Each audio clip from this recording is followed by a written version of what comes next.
Assalamualaikum warahmatullahi wabarakatuh. Bismillahirrahmanirrahim. Ketika kita sudah hampir mengakhiri di bulan Rajab, tentu saja kita akan berpindah ke bulan berikutnya, yaitu bulan Sya'ban. Bulan Sya'ban merupakan bulannya Kanjeng Nabi Agung Muhammad SAW. Mestinya tradisi di daerah kita, daerah Jawa, umumnya Jawa Tengah, Jawa Timur, dan sebagian Jawa Barat, itu di bulan Sya'ban banyak sekali kondisi untuk berziarah kubur. Karena orang Jawa menyebutnya sebagai ruwah. Ruwah dari kata ruh dan arwah. Ada pengertian-pengertian yang real bahwa memang di bulan Sya'ban ini terdapat satu hari istimewa, yaitu nisfu Sya'ban, pertengahan di bulan Sya'ban atau tanggal 15 Sya'ban. Tanggal ini di mana fadilahnya sangat banyak. Di antaranya tentu orang yang beribadah di malam nisfu Sya'ban sangat mendapatkan berbagai keutamaan. Dan ini tentu saja yang meyakini juga tidak apa-apa, pun yang tidak meyakini ya tidak ada masalah. Tetapi setidaknya kita harus mengerti bahwa masing-masing bulan itu mempunyai fadilah. Dan bulan Sya'ban tidak termasuk ashurul hurum atau 4 bulan yang dimuliakan. Karena dalam 1 tahun ada 12 bulan, di situ ada 4 bulan yang dimuliakan. Yang sering saya sampaikan adalah Dzulqa'dah, Dzulhijjah, Muharram, dan Rajab. Tetapi bulan Sya'ban ini mempunyai satu kondisi di mana bulan Sya'ban Kanjeng Nabi Agung Muhammad SAW juga memperbanyak amaliyah, banyak-banyak berpuasa, dan banyak-banyak bersedekah. Apalagi ketika kita hubungkan dengan bulan Rajab, bahwa bulan Rajab ini menanam, bulan Sya'ban ini menyiangi tanaman atau merawat tanaman, dan 1 bulan berikutnya kembali adalah bulan Ramadan.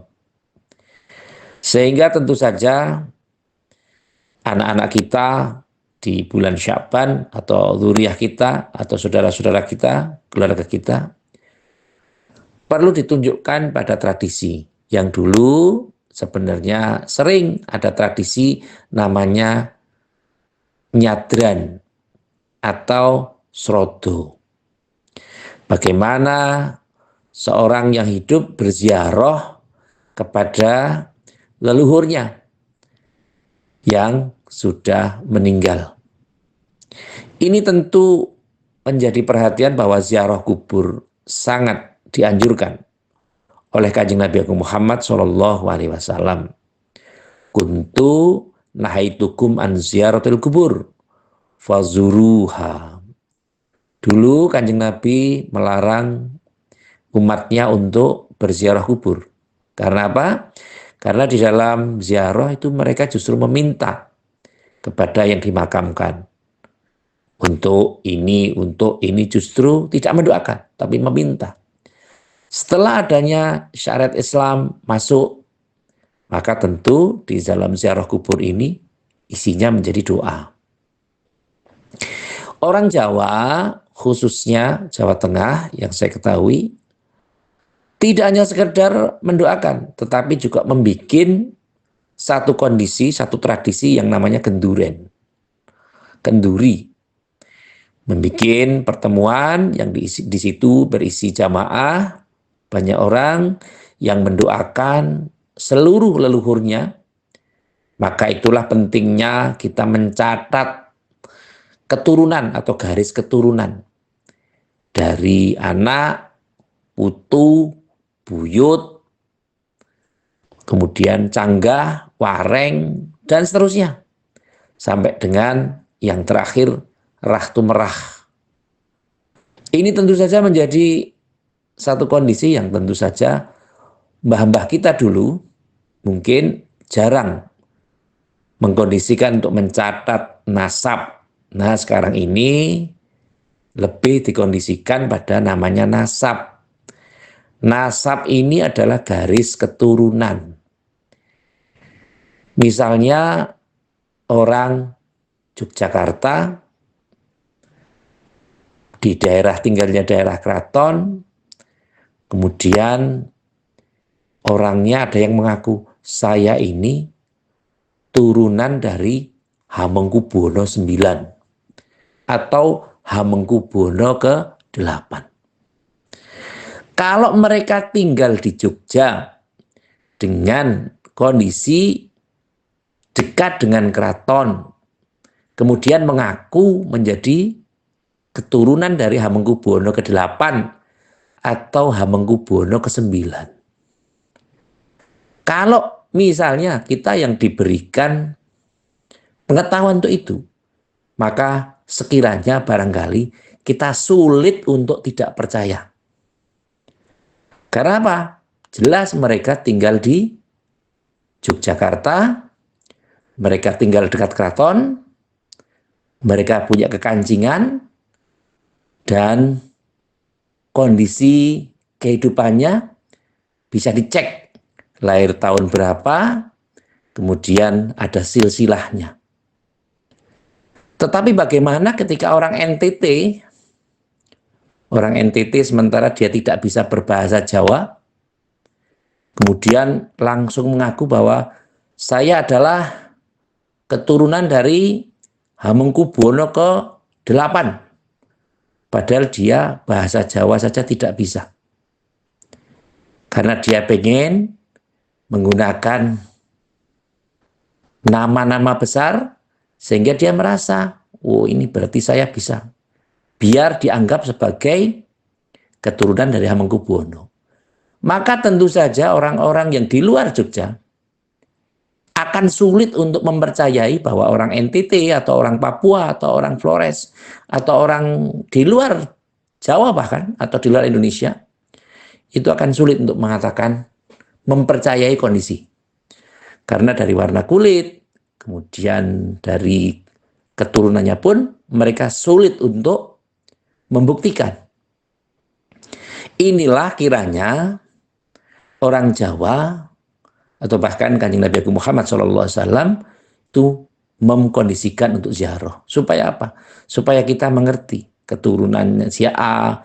Maka kalau di dalam silsilah Arab, Bani-Bani, itu mereka bisa menyebutkan Bani Hashim, dari suku Quraisy, dan seterusnya bisa. Tetapi kadang-kadang orang Jawa, kita ini kadang susah untuk memahami akan hal ini. Maka harapan ke depan, mari diupayakan untuk bisa mengenal, mengerti dan memahami keturunan-keturunan dari mbah-mbah kita.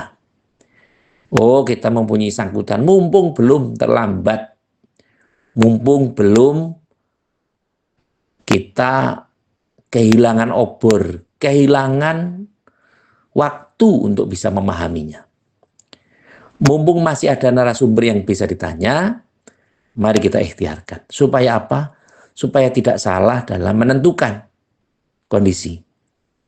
Bagaimana ceritanya ketika nanti kita tidak tahu apakah ini punya pertalian darah atau tidak? Bagaimana kalau nanti anak-anak sudah besar, semuanya dilalah, punya anak yang muda, dilalah juga berkenalan di satu kota yang berbeda, sama-sama mengaku di tempat yang sama, tetapi ternyata setelah hampir lamaran disebutkan, oh ternyata anak ini, pemuda dan pemudi ini, ada pertalian darah dari A misalnya. Dari mbah buyutnya. Ini akan menjadi sesuatu yang meresahkan. Sehingga mari kita biasakan di bulan Sya'ban kita berziarah, dan yang paling penting sebelum kita berziarah kepada wali tanah Jawa, wali Songo, itu kita ziarah terhadap leluhur-leluhur kita dulu. Dipentingkan mbah-mbah kita dulu. Kita menghormati daripada kalau sebelumnya kita menghormati orang lain yang mungkin dianggap soleh, tapi karena kita ada guru ngaji, ya mari kita hormati guru ngaji kita. Tentu saja harus kita lebihkan, harus kita utamakan. Karena itu mereka yang mendidik kita, bukan orang lain yang tentu saja kita tidak tahu bagaimana kondisinya. Karena dalam agama Islam itu tidak mengenal kasta, tidak mengenal derajat-derajat yang lain. Ternyata Bani ini atau keturunan ini lebih mulia daripada keturunan yang lain. Tentu saja sejauh pengertian saya, Islam tidak mengenal hal itu. Karena Islam hanya mengenal yang paling mulia sisi Allah adalah orang yang paling takwa. Nah, tentu saja ini menjadi perhatian kita. Semoga ketika kita ada di bulan Sya'ban dan Allah mentakdirkan kita bertemu dengan bulan Sya'ban ke depan, kita akan bisa beramaliyah. Kita akan bisa melakukan sesuatu yang terbaik supaya kita bisa memupuk atau menyiram amaliyah kita di bulan Rajab atau di bulan Rajab ini dengan cara-cara yang baik, sehingga ke depan syukur kita bisa memberikan yang terbaik untuk saudara-saudara kita. Sering mendoakan di daerah-daerah Yogyakarta, biasanya kita masuk bulan Sya'ban, itu mereka dari satu rumah ke rumah yang lain, pada malam hari mendoakan, ngirim dongo, berdoa untuk mendoakan dzurriyyah mereka. Tentu ini tradisi yang baik dan patut untuk kita contoh. Mudah-mudahan dengan kita mencontoh yang baik, kita mempunyai guru-guru yang baik, nasab ilmu yang baik, silsilah ilmu yang baik, sanad ilmu yang baik. Semoga Allah Subhanahu wa taala juga memberikan kebaikan kepada kita. Terima kasih kepada semua pihak yang telah membantu terselenggaranya acara ini. Semoga bermanfaat. Sekali lagi, terima kasih atas segala perhatian dan mohon maaf atas segala kekurangan. Saya akhiri, wallahul muwaffiq ila aqwamit thoriq. Wassalamualaikum warahmatullahi wabarakatuh. Iya. Talkback aktif. WhatsApp. Panggilan suara 20 jeda tombol di luar daftar. Tak kirim tombol.